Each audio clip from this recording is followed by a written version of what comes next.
Hey everyone, Rascal here. And Mama, welcome to our channel, Paws On Animation and Paws On Netflix. Today we're finally covering the full season of Scott Pilgrim Takes Off. Yes. Took a little while this time.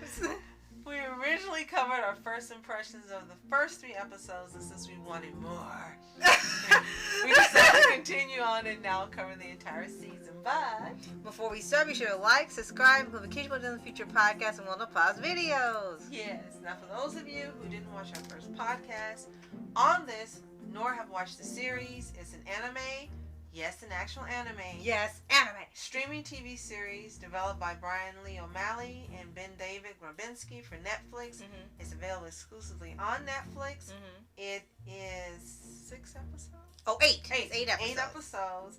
And the entire original cast of the Scott Pilgrim live-action movie appears as voice actors in the film, reprising their original roles. Yes, and that's probably one of the greatest things about this show, because rarely is this done now. That's what Chicken Run should have done. And for those of you who are not familiar with the cast, or if you just want a rundown of who returned, we have Michael Cera, Mary Elizabeth Winstead, Satya Bhagba, Kieran Culkin, Chris Evans, Anna Kendrick, Brie Larson, Allison Pill, Aubrey Plaza, Brandon Root, Jason Schwartzman, Johnny Simmons, Mark Webber, Mae Whitman, and Ellen Mott. Yes, there were actually that many people and celebrities in the original.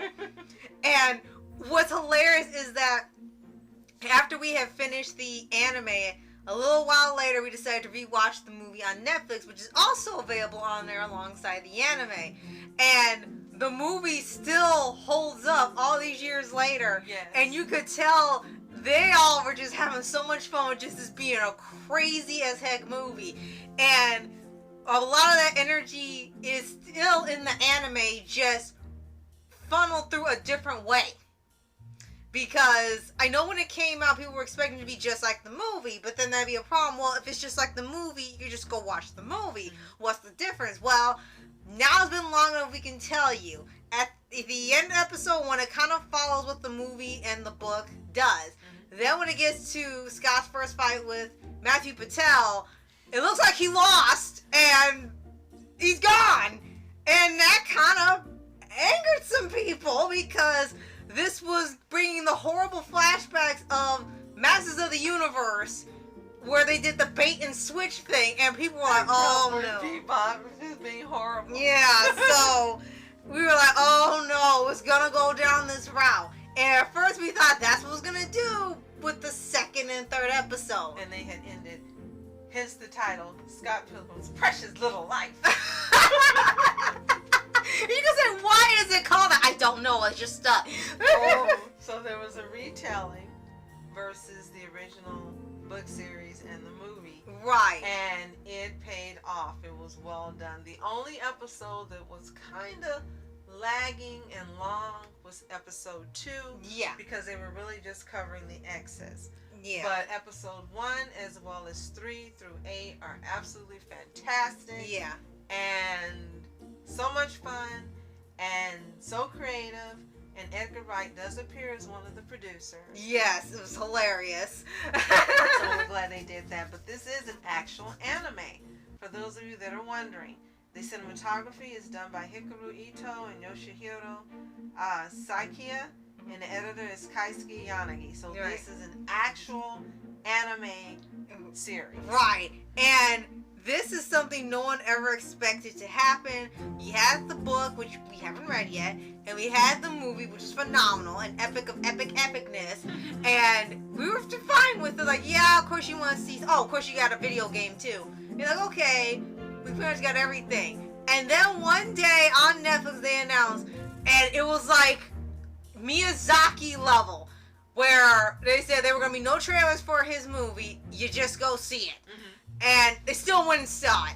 And when it got to Scott Pilgrim, it was almost an eerily similar thing.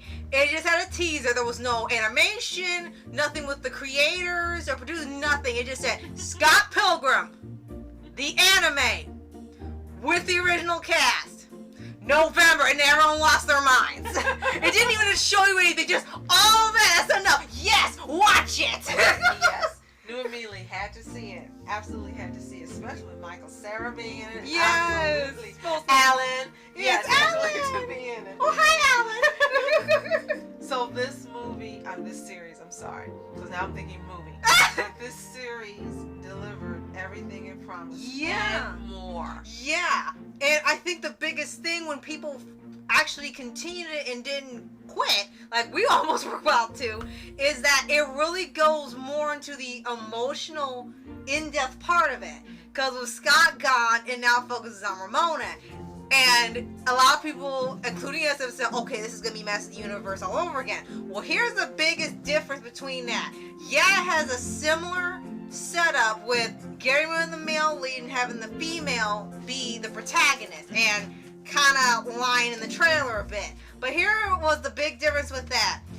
When Adam was killed off, Tila wasn't really upset. She was more upset that he didn't tell her that he is He-Man, and she held a grudge against him beyond the grave. Even when she saw him up in the heavens, she was mad that he died and didn't tell her he was He-Man, and it was just the most despicable thing you had seen at that time.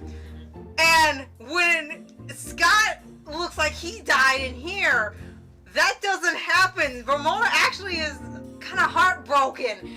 It's kind of one of those that just doesn't know how to react to that because that's not what they were expecting. And she goes to look for him. She says, I know he's not dead. And everyone else has just written him off. Like, The funeral scene, jerk. you thought it was going to be sad, but it was so freaking hilarious because Envy shows up, everyone forgets about Scott. She sings a song at his funeral, and everyone leaves with her, and Ramona's the only one left sitting in the pew. And it's like, what was that for? That's so mean. It's like, okay, yeah, he dated her. Kind of glad you broke things off now. Oh man, that would be the key difference between that. Tila didn't care that Adam died. Ramona did and kept going and saying this can't be how it ends. So that was the biggest thing that kept us watching, was it didn't go the route of trying to say a message or something you didn't want to see. They've been doing hundreds and hundreds of times. So it went more of the route of going for more character development and closure for Ramona, going with the exes, because she's not exactly it was going off scot-free with what happened with her relationships. She was kind of like Scott in the same way of just kind of leaving it off.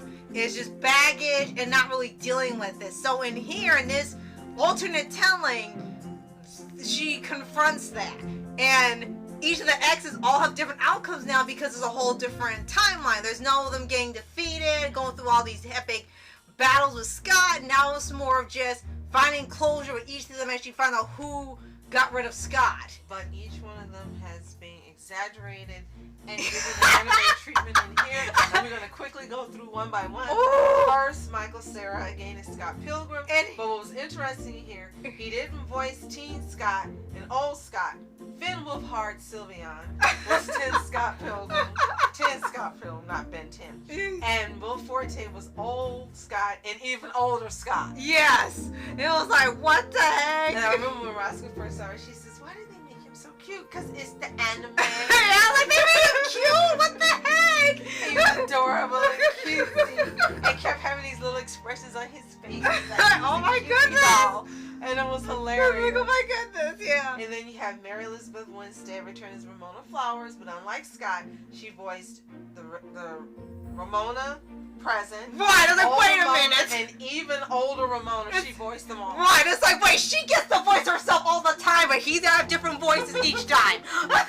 And she changed her hair color in here Every day. single day. and people are like, how is your hair That's doing why that? she shouldn't have any. But then they showed she was using temporary rinse of vegetable Yeah. color or something. Yeah, like, That's like, oh. okay. Well, Yeah. that makes sense. Yeah. Then you had Satya Baha return as Matthew or But Matthew Patel, Mr. Pilgrim! And he delivered that same craziness he delivered in the live action movie came through in the voiceover. He got his spotlight that he deserved because he was kicked out immediately in the movies. I hear he got his spotlight. So we had Kieran Culkin. he returned as Wallace Wells. Right. And he voiced both Wallace Wells and old Wallace Wells. Who doesn't look that old? Just cranked up his craziness to 1,000. Oh gosh! It was just absolutely, we can't even say. Can't say. Watch episode 5. This character, we can't say in this podcast because this is for all ages. Yeah. But you need to watch episode 5 because boy. They did things and said things in here we never thought would ever happen. Right, in and a Scott Pilgrim episode or movie. And he's got some like unrequited baggage with Scott that you're just gonna have to see to believe. Oh boy. Say, Culkin's performance was phenomenal as this character. Again, Even forgot he was doing the role. And that was another thing that stuck out quickly about this. You forgot you were watching this series and the actors are voicing them. After you get into it, you forget all of that, yes. and you're just watching an anime, and you're invested in the characters. You're engaged in what's going on, just like you would any other anime. Yes. And you forget it's Michael Cera and Kieran Culkin and Brie Larson. You forget until after you finish. Right. It's like, oh, wait a minute. Yeah. But he did an outstanding job as Wallace. He needs an award because... Well, he got one for another role, but he got one. The craziness was just 1,000% more than the absolutely. movie. Then, one of your favorites, and Phoenix's favorites, is Chris Evans as Lucas Lee. My real name isn't Lucas. My real name is Luke. And you said, you are an idiot. And he got beefed up in here. Yeah, it's like, okay, he did not.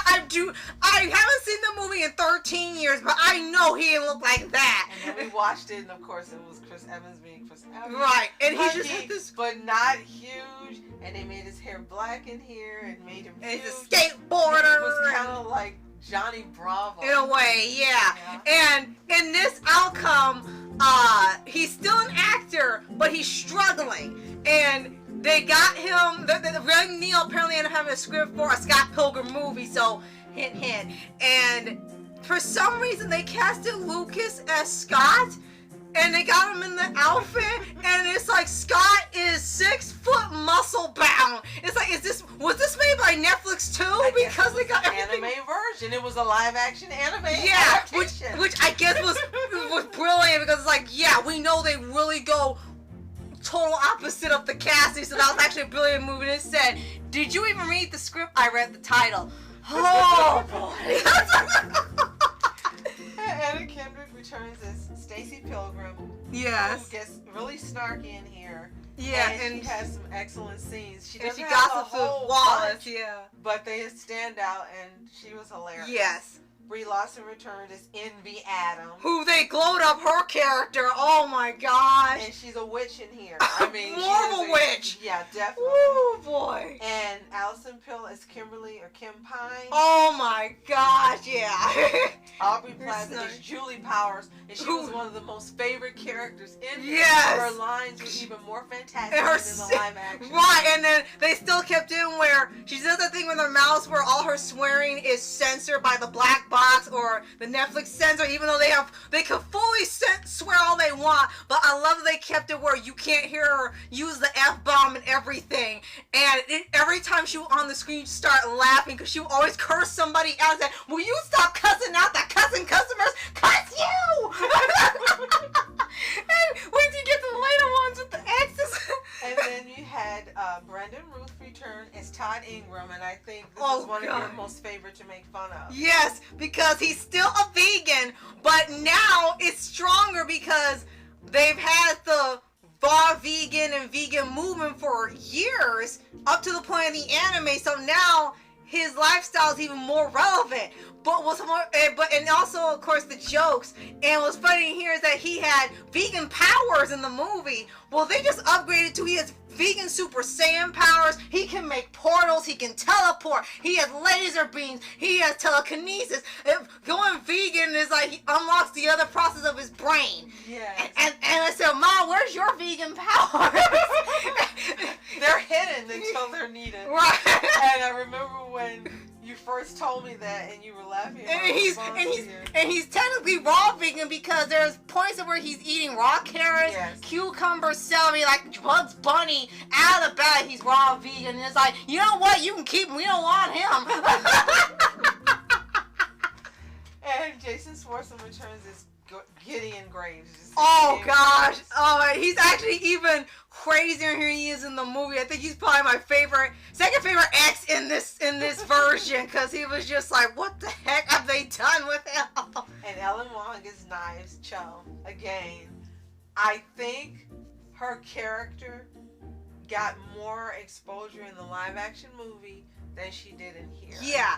And the movie, she kind of went a little crazy stalker route. Yes. And in the anime decided, let's give her some growth where she can be her own person without being attached to Scott. Because, yes, we are well aware of the controversy of Scott dating Knives. And they address it in here near the end, like, yeah, shouldn't be doing that. That's a bad thing. And they pretty much get rid of it altogether. So for ones who were saying he's a terrible person for doing this, yes, they know, and they immediately get rid of it, and that was just to drive the point home. And she goes through all death. She wants to be a musician too, but on her own, and they really add more to that, which was actually a pretty good idea, and it didn't feel like forced or only the girls get development, and I like that they didn't do that in here. And the last shout out for voice acting I want to do is for Julian Keehee. Or Chihi, I'm not sure. Please forgive me. Oh, and don't forget Mae Whitman too. He did both voices of Kyle and Ken Katayanagi. Oh yeah. Unlike in the movie, of course, there were two different people. Right, and they were silent. Right, and they were silent. Yes. So. And yes, Mae Whitman as Roxanne or Roxy Richter. Yes, and she had a different look in here. Yeah, pretty much. Movie as well. And Paspai also won the best episode that features her was the third one, which was the episode we decided to continue on with for the show. And when you get to that one, you start seeing, as funny as it is, it starts to have more of a deeper personal thing with it, and not as like, oh, it's something angsty or talking back about the fans. It didn't do that. It was more like we said, going more in depth with Ramona and the relationships, how they've been affected by her. Right. And it's like, don't you know how bad they felt after you did that to them? And she realizes how she treated them was really wrong.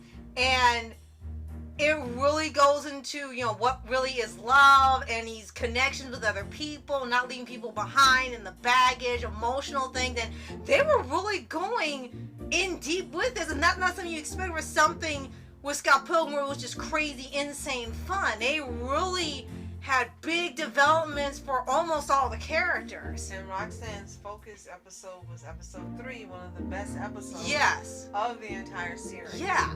And a lot of them had growth, not the growth you expected, but a lot of them had better outcomes and better endings. And yeah, a couple of them still remain evil. Not many, but a lot of them that just wanted to be seen or knows that their dreams, a lot of them got a second chance in here.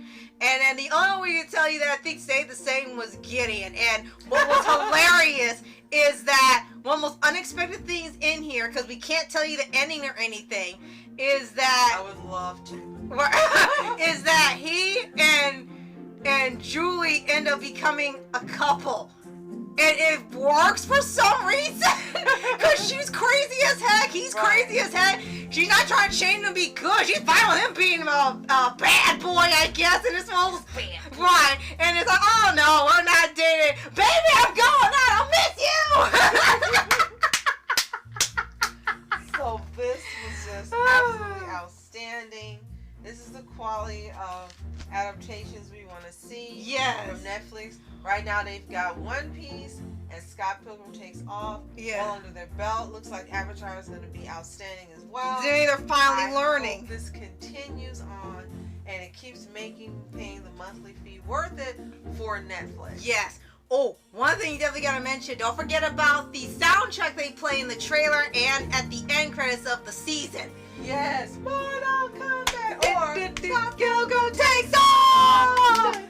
That was so brilliant. I kept going, oh my gosh, they did it. Even the Mortal Kombat movie didn't have sense enough to use it. Right. They used it and made it specifically for Scott Pilgrim Takes Off. Yeah. Brilliant. I can listen to it over and over and over. Yeah. And you've seen a part of this watching this podcast. If you want to see the whole thing, because we don't want to get a strike or a claim, go online and watch it. It is worth going and checking out. Yes. Listening to over and over and over. Yes. So Is there going to be a sequel? Well, we don't know. Or season 2.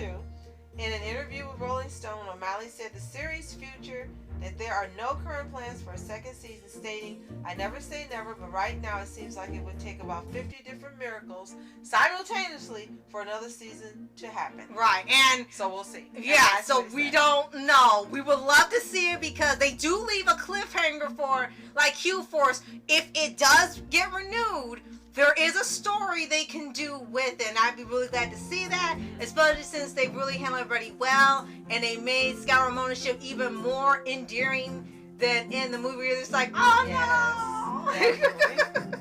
So if you have seen Scott Pilgrim Takes Off, let us know in the comments below. Did you watch it all at once and binge it, or did you go a few days at a time? Let us know what you think. Do you love it as much as we do? Yes. Have you seen the original movie? Again, let us know what you think. If you haven't seen it, it's available exclusively on Netflix. Nobody else is getting their hands on this. I can guarantee you that. Right. Go watch it, come back, and tell us how much you love it, and you're welcome. Yes. If you haven't already, subscribe for updates, weekly reviews for your anime series, anime shows, and all things animation. Absolutely. Thank you for joining us so much. We appreciate you. And shout out to Playmakers. Stay tuned because we're going to be doing a second review of the live action Scott Pilgrim Takes Off. I'm sorry, Scott Pilgrim versus the World. Yes, that with one. Playmaker as a special guest soon. So keep an eye out for that. We did review it years ago. But it's time for a revisit. Since we watched it, it's time to review it again. Yes. So, thank you so much for watching Mask Entertainment. And Mom Entertainment. Have a toontastic day. Peace.